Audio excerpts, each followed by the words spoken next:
हर हर महादेव, जय भोलेनाथ। नमस्कार, मैं साधना पांडे मार्गदर्शन पे आपका स्वागत करती हूँ। दोस्तों, आप सभी ने भी सुना होगा कनकधारा स्तोत्र और श्री सूक्तम, जो कि माँ लक्ष्मी को अत्यंत प्रिय है। शास्त्रों में बताया गया है कि कनकधारा स्तोत्र के मात्र पढ़ने से आदि गुरु शंकराचार्य ने स्वर्ण वर्षा तक कराई थी। चलिए, कलयुग है, स्वर्ण वर्षा तो नहीं हो सकती है, लेकिन इतना अपार धन की प्राप्ति हो सकती है जिससे आप अपने जीवन में कर्ज से मुक्ति पा सकते हैं, धन की समस्या से मुक्ति पा सकते हैं। लेकिन ध्यान रखिए, इसे पढ़ने का तरीका क्या है, पढ़ने का सही समय क्या है, ये जानना सबके लिए बहुत ज़रूरी है। क्योंकि जब आप डॉक्टर की कोई दवाई लेते हैं, बिना समय के लेते हैं, तो वो दवा आपको उस प्रकार फ़ायदा नहीं करती है, लेकिन कभी कभी वो दवाएं नुकसान भी कर देती हैं। तो हमारे जो शास्त्र हैं, जो देखिए, ये ऋग्वेद का जो श्री सूक्तम है, वो ऋग्वेद में बताया गया माँ लक्ष्मी को प्रसन्न करने का अत्यंत ही प्रिय, माँ लक्ष्मी को अत्यंत ही प्रिय स्रोत है। लेकिन वही बात है कि चाहे जितनी भी अच्छी चीज़ हो, यदि उसका सही उपयोग न किया जाए तो वो हमारे लिए फ़ायदेमंद तो होती नहीं है, नुकसानदेह भी हो जाती है। तो इन स्त्रोतों को पढ़ने का क्या समय है, क्या तरीका है, किस प्रकार पढ़ें कि माँ लक्ष्मी बिना बुलाए आपके घर दौड़ी आए। और देखिए, यदि मेरी बात होती, आपकी बात होती, कोई अन्य की बात होती, तो उस पर विश्वास करना असंभव है। लेकिन ये हमारे शास्त्रों की बात है, ये हमारे पुराणों की बात है, और हमारे पुराण कभी भी झूठ नहीं बोलते हैं। उनकी बाणी, उनकी बातें कभी भी मिथ्या साबित नहीं हो सकती है। जैसा कि कनकधारा स्तोत्र के बारे में आपको पता है कि आदि गुरु शंकराचार्य ने कनकधारा स्तोत्र का मात्र एक पाठ करके स्वर्ण वर्षा कराई थी। अब चलिए, वो तो संभव नहीं है, क्योंकि कलयुग है, उतनी शक्ति ना हमारे अंदर है, ना हमारे किसी भी कार्य के अंदर है कि हम स्वर्ण वर्षा करा सकें। लेकिन इतना तो अवश्य कर सकते हैं कि हम अपने जीवन में सुखों को ला सकते हैं, माँ लक्ष्मी को ला सकते हैं। तो ये करने के लिए आपको क्या और कैसे करना है दोस्तों, तो वीडियो अच्छी लगे तो लाइक ज़रूर करिएगा, चैनल को भी साथ साथ सब्सक्राइब कर लीजिएगा। और जो लोग नए हैं वो वीडियो देख लें, और उनको अच्छी लग जाए तो चैनल को सब्सक्राइब कर लें, और अच्छी लगती है दूसरों के साथ आप इसे शेयर कर सकते हैं। अब देखिए, कुछ लोगों का प्रश्न होता है, मैं थोड़ा सा आपका समय लूँगी, लेकिन ध्यान रखिए इस बात का, थोड़ा सा आपका समय जाएगा, लेकिन उदाहरण के द्वारा मैं कोशिश करती हूँ बातों को समझाने की। अब जब किसी को मैं कुंडली देखते हुए ये बताती हूँ कि आप कनकधारा स्तोत्र का पाठ करिए या फिर आप श्री सूक्तम का पाठ करिए, वो लोग फटाक से बोल देते हैं कि दीदी मैं तो इतने महीने से कर रहा हूँ, ये इस समय से कर रहा हूँ। देखिए, मैं बातों को बिल्कुल आपके सामने एक एक करके सत्यता बताते जा रही हूँ कि किस स्थिति में कनकधारा स्तोत्र और श्री सूक्तम फायदा नहीं करता है।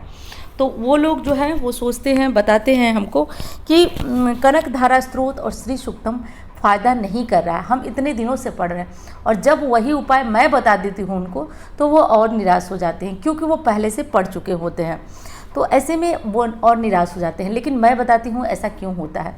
देखिए, ये स्रोत 100% लाभ देते हैं, इसमें कोई दो राय नहीं है, आप पढ़ेंगे तो जानेंगे। लेकिन कभी कभी होता ही है कि कुंडली में काल सर्प दोष है, पितृदोष है, या फिर और कोई बड़ी बाधा है, जैसे कि शुक्र आपके मार्केस चल रहे हैं। ऐसी स्थिति में आपको कोई भी स्रोत लाभ नहीं देता है। तो ये कारण हो जाता है कि जब आप श्री सूक्तम पढ़ते हैं, कनकधारा स्तोत्र पढ़ते हैं, और आपको लाभ नहीं मिलता है, तो ऐसे में जिन लोगों को मैं बताती हूँ तो वो बड़े निराश हो जाते हैं। और कई लोग तो कह भी देते हैं कि आप बता रही हैं, और लेकिन हम तो इस चीज़ को पढ़ रहे हैं, हमको कोई लाभ नहीं होता है। तब हमको बताना पड़ता है कि जब कुंडली में कोई बाधा होती है, कोई दिक्कत होती है, तो ये स्रोत भी लाभ नहीं देते हैं। क्योंकि जब बाधा बड़ी होती है, दोष बड़ा होता है, तो सर्वप्रथम उनका निवारण होना चाहिए। इसके बाद कोई स्रोत आप थोड़ा सा भी कुछ करेंगे तो आपको लाभ हो जाता है। जैसे कि देखिए, उदाहरण के तौर पे बताती हूँ कि यदि कोई व्यक्ति प्रेत बाधा से पीड़ित है, अन्य किसी तंत्र मंत्र की बाधा से पीड़ित है, आप बताइए उसको दवाइयाँ कहाँ फ़ायदा करेंगी। लेकिन वही उसकी ये बाधा काट दी जाए, दूर कर दी जाए, फिर उसको दवाइयाँ दी जाए, तो वो दवाइयाँ संजीवनी बूटी की भांति असर करती हैं। तो मेरे इतने समझाने का ये अर्थ था कि यदि कुंडली में काल सर्प दोष हो, पितृदोष हो, शुक्र जो है वो सही स्थान पर न हो, मार्केस की स्थिति हो, तो ऐसी स्थिति में ये स्रोत लाभ नहीं देता है। लेकिन आप कोशिश करिए, आप प्रयास करिए कि आप स्रोत को पढ़िए, और जैसे कि आप कम से कम साल 2 साल पढ़िए। यदि लाभ नहीं देता है तो ही आप अपनी कुंडली विश्लेषण कराइए, देखिए कि क्या दिक्कत है। बाकी स्थिति में ये स्रोत लाभ देता ही देता है, 100%, ये एकदम सत्य है। चलिए, अब दूसरी बात कर लेते हैं कि कनकधारा स्तोत्र पढ़ना कैसे चाहिए। सर्वप्रथम कनक धारा स्त्रोत पढ़ने का सही समय जो है वो सुबह का ब्रह्म मुहूर्त का समय है। कैसे पढ़ना चाहिए, तो देखिए प्रतिदिन तो इतने आडंबर हम नहीं कर सकते हैं कि लाल वस्त्र पहने ये वो, और इस स्त्रोत को प्रतिदिन पढ़ना चाहिए। किसी भी शुक्रवार से प्रारंभ करिए और जो कपड़े पहनकर आप अपनी दैनिक पूजा करते हैं वही पहनिए और अपनी दैनिक पूजा करिए। उसमें माँ लक्ष्मी के इस स्त्रोत का ज़रूर पाठ करिए। और यदि श्री सूक्तम पढ़ें तो सुबह और शाम दोनों समय इस स्त्रोत को पढ़ा जा सकता है। और बहुत अच्छा रिजल्ट पाना चाहते हैं तो 3 बार कनक धारा स्त्रोत, 3 बार श्री सूक्तम पढ़ें, और दोनों में से कोई एक भी आप पढ़ सकते हैं तो बहुत ज़्यादा आपको लाभ होगा। यदि बहुत बड़ा कर्ज आपके ऊपर है और आप जो है उस कर्ज के नीचे दबते जा रहे हैं, कोई रास्ता नहीं समझ में आ रहा है, या फिर आपका धन रुक नहीं रहा है, धन में बचत नहीं है, बरकत नहीं है, दवाइयों में, मुकदमे में, इधर उधर बहुत सारे धन जाते हैं, तो आप इस स्त्रोत का पाठ कर सकते हैं और करिए। आप देखिए जीवन में कैसे चमत्कारी परिवर्तन होता है। दूसरी चीज़ कि जो भी वस्त्र पहने हैं पहनिए, एक दिया घी का या तिल के तेल का माँ लक्ष्मी और विष्णु जी के फोटो के सामने जलाइए। स्त्रोत पढ़ने से पहले 5 बार माँ लक्ष्मी के किसी भी मंत्र का ध्यान करिए। माँ लक्ष्मी के किसी भी मंत्र का ध्यान करते हुए आप इसके बाद जो है इस स्त्रोत का आप पाठ कर सकते हैं। और दूसरी और सबसे महत्वपूर्ण चीज़, कभी भी माँ लक्ष्मी के या फिर किसी भी देवी देवता का चालीसा या स्त्रोत बहुत तेज़ नहीं पढ़ना चाहिए, नहीं तो इसका कोई लाभ आपको नहीं मिलता है। क्योंकि चालीसा हो, स्त्रोत हो, इसमें देवी देवता की बड़ाई है। जैसे कि कनक धारा स्त्रोत, अंकम हरि पुलक भूषण अम्मा श्रेयंती, कुछ लोग इतना तेज पढ़ते हैं, मैंने जो देखा है वो आपके सामने बता रही हूँ कि वो स्त्रोत, वो चीज़ें कोई लाभ नहीं करती हैं। तो किसी भी स्थिति में ये ध्यान रखना है कि बहुत तेज़ आपको ये पाठ नहीं करना है, आराम से, धीरे धीरे, आराम से, आहिस्ता आहिस्ता इस पाठ को करना है।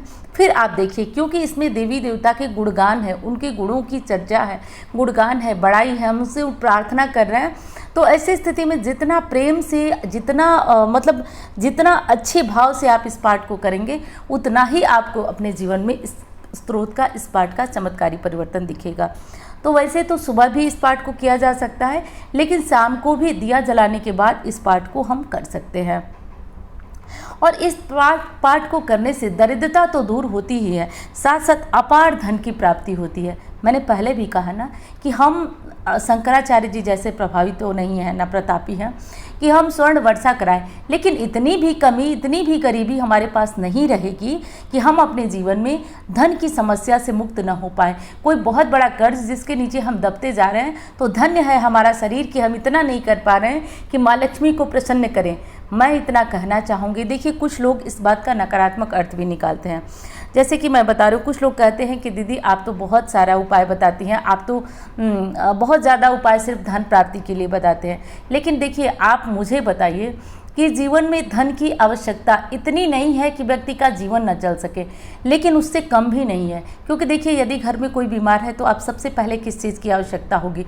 हॉस्पिटल ले जाने के लिए भी पैसे की आवश्यकता होगी, खाना पीना, कपड़े, हर चीज़ के लिए जो आप सामान्य से सामान्य जीवन जीना चाहें उसके लिए भी पैसे की आवश्यकता होगी। लेकिन कुछ लोग इस बात को कहते हैं कि आप पैसे का, धन का उपाय तो बहुत सारा बताती हैं। देखिए, ज़्यादातर मेरे पास जो प्रश्न आते हैं वो यही आते हैं कि कर्ज बहुत ज़्यादा हो गया है, धन के नहीं रुक रहा है। तो ज़्यादातर जैसे एक, जब मैं कुंडली देखती हूँ तो एक तरह का दिमाग में बना हुआ होता है कि ज़्यादा किस बात पे लोग पूछ रहे हैं, तो उसी अनुसार मैं वीडियो बनाती हूँ। लेकिन कुछ लोग इस बात को कहते हैं कि ज़्यादा आप इसलिए बनाती हैं, लेकिन मैं वही जानती हूँ या फिर मुझे लगता है कि ज़रूर वो लोग लड़के हैं जिनको कि अभी जीवन में इस बात की, इस सत्यता का ज्ञान नहीं है कि जीवन के पग पग, हर कदम, हर समय आपको इतने धन की आवश्यकता होती है कि आप अपना जीवन सुचारू रूप से चला सकें। आप बहुत बड़े हो ना हो, अंबानी हो ना हो, लेकिन आपको जीवन में जीने के लिए पर्याप्त धन की आवश्यकता होती ही होती है, चाहे सुख हो या दुख हो, दोनों ही स्थिति में इस चीज़ की आवश्यकता आपको पड़ती है।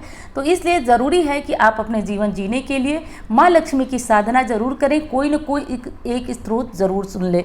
और एक आपसे प्रार्थना है दोस्तों, आपको वीडियो अच्छी लग जाती है तो एक लाइक ज़रूर करें। आपके लाइक मुझे बहुत मोटिवेट करते हैं, तो एक लाइक करिए और चैनल को भी साथ साथ सब्सक्राइब करिएगा। और हाँ, दूसरी चीज़ है कि आप मुझसे कुंडली दिखाना चाहते हैं तो आप इन नंबरों पे संपर्क कर सकते हैं। जो नंबर आपको कॉन्टैक्ट नंबर में मिल रहा है, इन नंबरों पे आप कुंडली दिखाने के लिए संपर्क कर सकते हैं। ग्रह दशा समझ में नहीं आ रही है, पूजा पाठ नहीं लग रही, तो इन नंबरों पे संपर्क कर सकते हैं। अच्छा, और एक महत्वपूर्ण चीज़ बता रही हूँ कि आपको ये चीज़ें थोड़ी सी हल्की लगेंगी कि एक स्त्रोत पढ़ने से कैसे माँ लक्ष्मी की कृपा बरसेगी। अब मैं बता रही हूँ जो चीज़, उसको थोड़ा ध्यान से सुनिए। दादाजी कहा करते थे कि जो स्त्री या फिर जो कन्या 3 सालों तक लगातार कनकधारा स्त्रोत का पाठ करती है, वो कहीं से पढ़े होंगे, उनकी बातें मनगढ़ंत नहीं है, तो उस लड़की के मतलब पैर ऐसे हो जाते हैं कि जहाँ भी पढ़े वो माँ लक्ष्मी का स्वरूप हो जाती है।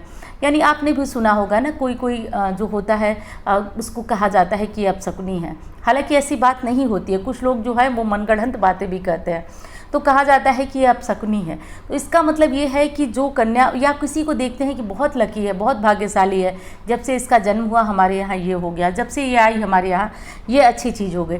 तो यदि आप ऐसा बनना चाहती हैं तो आप किसी भी उम्र की हैं, कोई ज़रूरी नहीं है कि आप कन्या हैं, आप स्त्री हैं, आप कनक धारा स्त्रोत का सुबह सवेरे पाठ करना शुरू करिए। कहा जाता है कि ऐसी स्त्री पे, ऐसी लड़की पे माँ लक्ष्मी साक्षात अपनी कृपा करती हैं। 3 सालों तक यदि निरंतर इस पाठ को किया जाए, यानी पीरियड्स वगैरह में तो छूटेंगे ही छूटेंगे, तो वो लड़की माँ लक्ष्मी के सदृश हो जाती है। जिस अपने तो सुखी रहती है, जिस घर में जिस परिवार में रहती है, उस परिवार वालों को भी सुख समृद्धि से भर देती है। तो आप इस पाठ को एक पाठ सुबह सवेरे कर सकते हैं। श्री सूक्तम की बात है तो उसको सुबह सवेरे या फिर शाम को कभी भी कर सकते हैं। लेकिन जैसा मैंने बताया, सावधानी बहुत ज़्यादा ज़रूरी है कि कभी भी आपको श्री सूक्तम या कनक धारा स्त्रोत बहुत तेज़ नहीं पढ़ना है कि जल्दी जल्दी पढ़ रहे हैं, कोई ट्रेन छूट रही है, ऐसे बिल्कुल नहीं करना है। देखिए, कुछ लोग ना जब हमारे यहाँ कुंडली दिखाने आते हैं तो बातों को ना मतलब जैसे जब फिर दूसरी बार वो आएंगे, जितने दिनों का उपाय होगा उसके बाद वो जब फिर आएंगे तो कहेंगे कि दीदी हमने तो किया। तो जब मैं पूछती हूँ किस तरह आप पढ़ रहे हैं, थोड़ा पढ़ के मुझे बताइए, तो इतनी तेज़ स्पीड में जो लोग पढ़ते हैं कि समझ में आ जाती हैं बातें। आप बताइए, आप किसी की तारीफ़ कर रहे हैं और जल्दी जल्दी जल्दी जल्दी एकदम से करते जा रहे हैं, क्या मतलब है? ऐसे बोलिए कि एकदम करुण भाव से बोलिए कि माँ लक्ष्मी सच में प्रसन्न हो जाए, सच में उनकी कृपा आपके ऊपर बरस जाए। तो ये चीज़ आपको हमेशा ध्यान रखना है। कोई स्त्रोत हो, पूरे भाव से, पूरे मन से पढ़िएगा दोस्तों। और हाँ, मैंने बहुत कठोर बातों को आज वीडियो में प्रयोग किया, और आपको बुरी लगी हो तो क्षमा करिएगा, अच्छी लगी हो तो लाइक करिएगा, और चैनल को भी साथ साथ सब्सक्राइब कर लीजिएगा। और चलिए, मिलती हूँ अन्य वीडियो में। धन्यवाद।